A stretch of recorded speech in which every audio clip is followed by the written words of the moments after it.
Hi there. Welcome to HumanIsTech podcast. I am Sarat Pediredla, the CEO and co-founder of Hedgehog Lab, and today I'm joined by Liam Dyson, who is the Senior Digital Product and Design Director at Asda. Welcome to the podcast, Liam. Morning, Sarat. Thank you very much for inviting me. Pleasure to have you on. Liam, can you tell us a little bit about yourself, where you were raised particularly, and a bit about your early days? I can. So I am 35 years old, born and bred in Barnsley. I started work like many people. The ambition was always college, university, see what happened. But I ended up on a bit of a different path. I got a job in a call centre when I was 17 years old as a bit of a short-term gap to get a bit of money to pay for my Wednesday night student night habit that was fast forming at that time. And I ended up staying. I ended up not doing particularly well in my A levels. Let's just say my focus was elsewhere when I was 17, 18 years old. And I went from being a relatively sort of high achiever at secondary school with decent GCSEs and everything else to being full-time in the call centre at 18, 19 years old. And I look back on that now and think it's probably the best thing that ever happened to me, because what it basically led me to was over the next 17, 18 years, I'd started in the call centre working for what was Want to Do Broadband. That became Orange Broadband. That became EE. I then moved to Plusnet, and that became everything then merged together as telco brands tend to. And sort of 17 years later, I'd work for, in essence, one business, worked across three big major brands. And my last job at BT was I was the product director looking after all of our service propositions across digital. So I come from a background that is probably not particularly typical to lots of people. That might be in these types of industries or in these types of roles. It was only relatively recently that I got the opportunity to go to university and I studied for my MBA. But until that, I'd never set foot into a university. I had no real formal qualifications and whatever else. So I'm probably the epitome of on-the-job learning and putting myself out there to try new things and doing all right from it, really. That's brilliant to hear. And we always try to encourage different, squiggly careers and different pathways into where you get. And also it's interesting, hearing your story about you. My first job was in a call center for British Gas, actually. That's how I paid for my student night. So, it looks like it's a pretty starter job for most students. So interesting about that journey, you talked about kind of that kind of a non-standard career path, particularly as you were growing up in those early days, as you went in that call center job. Can you tell us about like a story about a person, moment, or thing that kind of shaped your life? You talked about, obviously, then moved into telecoms, and that's you diverged into digital product. Was there anything that really influenced you in that journey, really? I mean, there's a couple of really key people that I look back on that, and those people sort of gave me opportunities and took a bit of a risk, and then supported me through that. But I think that I always look back on, there was like one sliding doors moment that I remember in my career that I think if I'd have done something different, then I might be in a very, very different place now. So I was working in the call centre. I had a Sunday to Thursday 2 while 10 shift on Want to Do Broadband technical support. And I remember Thursday afternoon, one of the team leaders came around saying the client, I worked for an outsourcer at the time, the client is looking for somebody to come in and do a workshop tomorrow to help them build a new CRM. I'm like, I've no idea what a CRM is. This is a Thursday afternoon. They want me to go into Leeds on a Friday. I come from Barnsley. It's an hour's train ride away. I'd never been to Leeds before in my life. And I had no idea why, but I suddenly went, yeah, no worries, I'll do that. So I decided to go in on my day off into this workshop to talk about the new CRM that was being built at the time. And basically what that meeting did was introduce me to some new people. I was in the meeting giving some of my sort of perspectives as a user of the current systems and whatever else. And ultimately that really sort of set me on the path to the jobs I started doing, because a couple of months later I got a phone call from a colleague that I've met in that meeting, advising me or pointing me towards a job vacancy that they had. And if I hadn't have gone to that meeting, if I hadn't have said yes to going in on my day off, if I'd have not just gone into something completely blind and sort of to see what would happen, I wouldn't have met those people. I wouldn't have then had that relationship and that job put in front of me a few months later. And I don't think I'd be doing what I'm doing today. I had no idea what I would be doing, but I don't think it would be this. So it's a real lesson for me about saying yes to things and making sure that you are, particularly in the early stages of your career, not feeling as though you have to have it all lined up. You don't need all the experience. You're never going to get the experience unless you try new things and feel comfortable enough to get it wrong. So yeah, that is very much a sliding doors moment for me, not only in terms of my career, but genuinely in terms of my life. Like, no idea what I'd be doing today if I had not said yes to that. That is incredible, and I think that goes to show the point of sometimes you have to get into that discomfort zone to be able to kind of really kind of get into the growth period really. And I think that's really interesting. And when we bring in graduates, etc., getting that message out is really challenging. And hopefully something like this for someone like you will hopefully inspire people to kind of really get out of that comfort zone really. Yeah, no, and listen, I think the key point that you mentioned there, this is obviously a pre-social media age. This was Facebook was just starting off. There was Facebook walls and poking friends and whatever else was pretty much as far as it got at the time. But I do look at people who are in the early stages of their careers now surrounded by what has been, particularly in my world in product, have been surrounded by influencers and content everywhere telling people how they should be doing their jobs and telling people how businesses should be.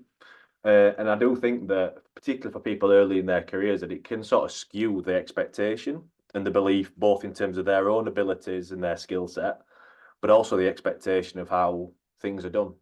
So I do think that being pre-social media really helped with that. And I can imagine now for people coming into the world of work or still early in their career that an expectation of how businesses are can be a little bit, you can probably be a little bit underwhelmed when you go into businesses because there's this expectation that everybody's got their act together, everything's great, everything's simple and sort of everybody's working together. But it's an incredibly complex thing going into big businesses and doing and delivering and building products. So I am pleased that I was able to do that pre-social media, but I do think it's important that people do just back themselves a little bit. Like, very few people are in life or death situations when it comes to work. So have the belief and ability, have the belief in yourself. You've got the right behaviours and the right competencies to be able to do a decent job. And 95% of people do. So yeah. Excellent. No, that's really good advice. When you were talking about your introduction, you talked about your long career in telecoms, and obviously you recently moved to Asda. Really interested to hear what your experience of that has been like, particularly moving between that really long career in telecoms to Asda, and really interested to hear your key learnings, having done about a year there. So I moved from BT to Asda January of last year. So as I mentioned, I live in Barnsley. Asda's a 35-minute drive in Leeds city centre. Spent an awful lot of time in London with my previous role, and an opportunity to move roles came along. So I jumped at the chance when it was presented to me. When I started my job hunt to think that I want to work more locally. I'm a very passionate northerner. I wanted to be in a business and a brand and be more central within the region. I'm also somebody that gets a lot of energy from other people. I enjoy face-to-face collaboration. I enjoy the office environment. And I look back on sort of that COVID period as something of actually probably a bit of struggle for me in terms of like how it made me feel being a bit more isolated. So I wanted to be somewhere where there was a strong presence close to home. And I wanted to lead and be part of a big team in a business that's very recognizable and has an impact. So when the Asda opportunity came along, it ticked a lot of boxes. What I would say is the retail sector in general is very, very different to other sectors. It's incredibly fast paced. It's incredibly tight in terms of margins. It's incredibly commercially focused. And ultimately, when you consider the size and scale of the logistics it's involved to fill each shelf that we've got across 600-700 stores day in, day out. It's an incredibly complex thing. So it was a huge change culturally. It took me a little while to get used to it and to sort of make sure I could understand what really turned everybody on and what the things that people really cared about. So that took a little bit of a while. And if I was sort of look back on what I would do differently, if I was to start or move to a different industry or to another different, to a bigger brand in future, I would definitely probably come in with a little bit more humility. I think it's probably the first time that I've ever, it's the first time I'd ever changed brands. Like, whilst I'd worked in different brands within the group, there was always this safety net of BT, and there was always familiar people, relationships, and faces around. Like, this was the first time I went in somewhere completely fresh and completely new.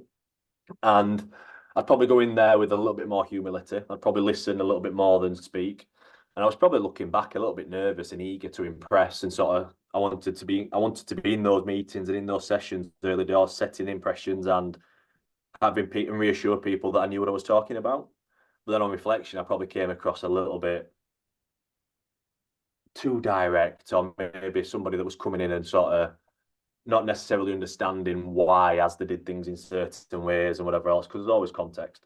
So I would absolutely, if I think back about my reflections of the year, I think being a little bit more humble and sort of starting with that humility of, and put a bit more positive intent of, there are good reasons why things happen in this way here, would be something I'd definitely take on to as and when and if I move to another big business, or to any business really. That's it. Thank you for sharing that, and I think that's an incredibly vulnerable thing to say, because I think I can appreciate that. As somebody who hires a lot of people, that initial probationary period is such a difficult period for both parties, right? Because the people that hired you are trying to make you feel welcome and trying to make you feel successful, but you also feel like you're there to prove a point. And I think I suspect we could do an entire podcast about onboarding and how to make that successful. But that's really really important. So if I then tie a couple of questions into that, one of the things we ask people about is the rose and the bud. Now that you've been there a year, what has been the best thing that's happened to you in the past year? And on the flip side, what's been the biggest challenge you've faced in the past year? The reason why I was keen to chat to you today, sorry, is obviously like the concept of the podcast being sort of people and tech. I very much have realised over the last couple of years that I see myself as a people first type leader with a passion for product, rather than a product first person and then the people second, if that makes sense. I'm a strong believer that it's my role to create a culture and a vibe and an environment that lets people do things better than they thought that they could do. That I want to surround myself with experts and empower and make them feel secure enough to be able to go off and make decisions, and that I'm there to help them. If it goes wrong, that we'll fix it together, and if it goes right, then they will be celebrated. Like, that's my sort of principle. I think if I look about the best thing that's happened over the last 12 months, it sounds a bit cliche, but it will be the new relationships that I've been able to make with people. Like, Asda is a big business. I lead a big team. I work in a big area. Like, ultimately, I've been able to meet a lot of new people. I've been able to get to know new people, learn new things, build on my experiences, have my perceptions and ideas challenged in the industry and whatever else. So I think the relationships and the new things that I've experienced over the last 12 months has been the highlight. And then listen, the challenge, what Asda are trying to do at the moment is incredibly exciting, but it's incredibly tough. Like, we're ultimately in the midst of sort of moving away from a big, massive retail giant in Walmart. We're looking to sort of stand away and be on our own 2 feet with a separate tech stack, new strategy, lots of new people in the business, and sort of repositioning ourselves in a really challenging time in the market. So the work that we're doing right now is incredibly challenging. Like, the moving and replatforming at any time is never easy, but doing it in the volatile market that we're in, and when you consider the macroeconomic conditions that we're in, particularly for retailers, it's not easy. So that brings different challenges. That brings particularly around people and stakeholders and whatever else. But ultimately, that's been the biggest challenge. The challenge has been the work and making sure that we deliver and build the right things both for our customers and the business within the timelines that they need. But it's been done with really good people and people that I've enjoyed getting to know better. That's amazing to hear.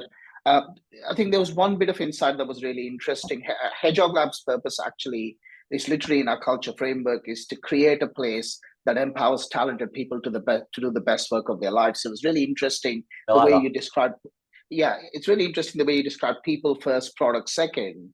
Now, it's really interesting. Product, particularly as a practice over the last 10 years, has all become about the skills, right? Yeah. So if there is an aspiring product manager that wants to move into a product leader role, Yeah. and it's really interesting. I don't think I've seen anybody, whenever I see discourse around product, it's always about product skills and product strategy. And, Yeah.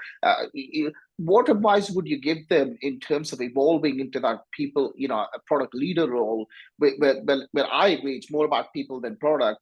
Yeah. Is there anything that you would share? I would advise people not to spend $5,000 on a LinkedIn influencer course about how to be a CPO or a product leader. I would advise people that the only way to really become a product leader is to get into a place where you're in that position.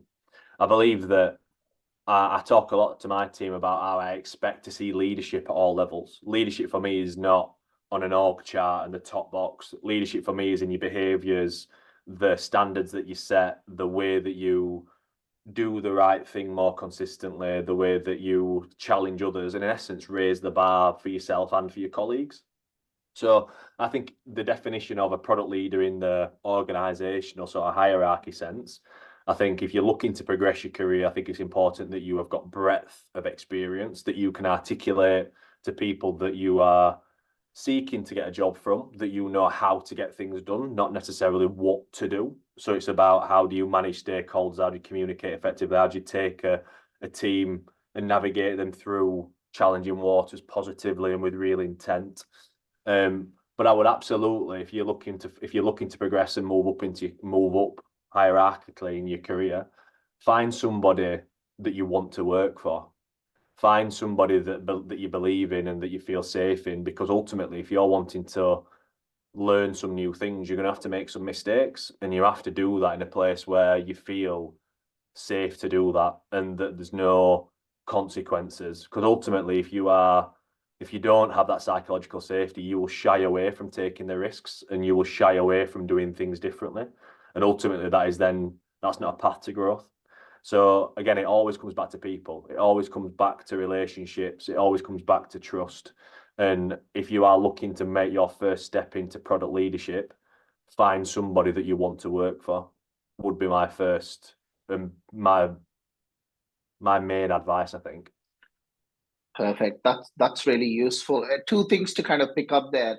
It's funny. I watched an interview with Barack Obama that was done last year, and they asked advice for young people, and he said the number one thing is be someone who gets things done. Exactly. And, Yeah. and I thought it was really interesting. I mean, obviously, Great I'm not advice. comparing you. I'm not comparing you to Barack Obama, but you said the same thing. I You said know. get things done. Come on, come on. At least give me a bit of something. Like, let me ego get a little bit there. That's Yeah. great. No, listen. That, that, I saw the interview as well, and I think I shared it with the team because I think it's really fair for people early in the careers. Like, you have to get an understanding of how businesses work. You have to get an understanding of how things go from concept through to customers. You've got to know how finance procedures work, what the demands and challenges that each team have got to try and sort of position yourself to be somebody that fixes problems.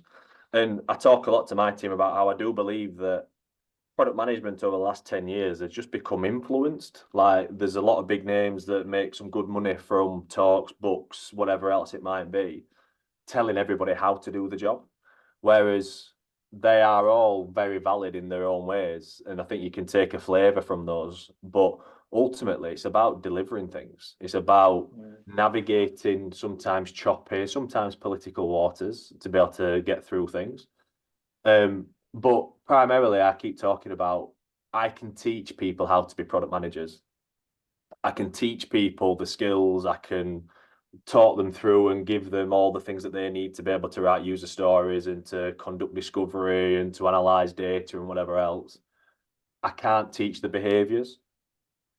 I can't teach people to be accountable. I can't teach people to be curious, to put themselves forward and in the whole sort of man in the arena, Roosevelt type speech, whatever. Like, you can't teach people to be able to do that. You can convince and make people feel secure enough to try those things, but I'm very much a behavior first leader in terms of they're the things that I look for from people. I look for good behaviors, and then I trust that with the right competencies and the right sort of desires, that we can give them the skills to be brilliant product people, rather than starting with, to your point, what's your favorite type, what's your favorite prioritization framework. Like, they have got a place, but I'd rather be, have we got good people who care and want to do a good job? Let's start there and work around it. Now, obviously, really get the point about people. We're very much about humans, people. But I do want to ask a question about technology because our podcast is HumanIsTech. What's the kind of one tech tool or innovation that has had a significant impact on your life recently? I can't think of one new bit of tech that has changed my life in the last 12 months. I think that we're in a place where there's huge saturation in terms of new services coming to the market, new almost like white elephants that's being introduced and being really well sold in terms of the things that are going to change your life. But really, us humans are very hard to change. So you end up being back in your sort of similar habits and whatever else. So I don't think there is one thing that has genuinely changed my life. What I would say is that I'm becoming more and more and more reliant on technology. I look at my two kids. I've got Evelyn, who's 5, and Jude, who's nearly 3, and see just how comfortable they are with technology already. And that fascinates me, both in terms of the skills that they're going to need and probably the types of skills that and education that they're going to need in the next 15, 20 years. Scares me a little, must admit. There's lots of stories obviously about social media and whatever else, so very mindful of that. But yeah, I'm not going to stand here and say I'm using ChatGPT to write all my emails and integrate it into my workflows and whatever else. I'm trying to simplify my life rather than introduce new technology into it all the time. That's a refreshingly honest answer, and thank you. And I think that's you're right. I think there is just a lot of noise around Gen AI, and Yeah. actually, practically, I mean, I know Toby, our product lead, has built like a product bot that does some of that strategy stuff, but that goes back to the same point of the content is already there, and actually, it's not really revolutionizing what you do. Yeah, absolutely right. I'm all for. I start. The reason I get out of bed in the morning is to try and fix some problems. I want to take problems and make people's lives easier and better. I don't want to start with how do I sell or use this bit of kit to do something with. I want to start with the problem and then find the right things. So I do tend to get a little bit turned off when I see people trying to sell solutions or rephrase that, trying to sell technology and platforms versus solutions, or you know what I mean? To problem. Yeah, no, that's a really good point. We always like to end the podcast, Liam, on I guess a general question to every one of our guests. Yeah. And it might be including the stuff you already said, but what is the one big message as it relates to business, technology, or life Yeah. You would like to pass on to our listeners?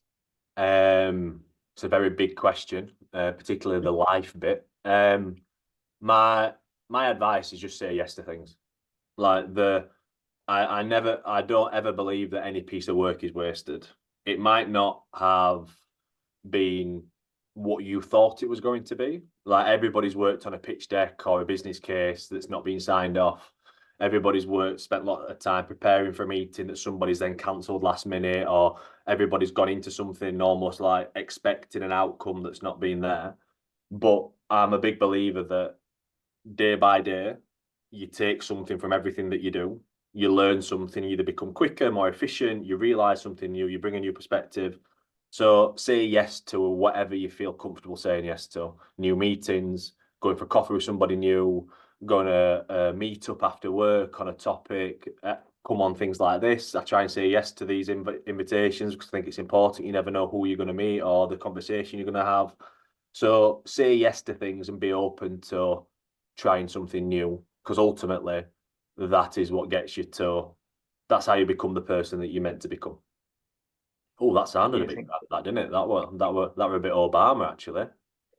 I know, I was just going to say, but no, but it is brilliant life advice, right? I mean, we're talking about work, but, I mean, I say that to my children, like, they're trying to develop new hobbies. It's like, just try it, say yes once. You might not like it, but I actually it could change how things go. I talk a lot to my little girl about determination and persistence, and just trying to drip feed that idea that she's she's just started karate, she's just started swimming, she's 5, so she just started school.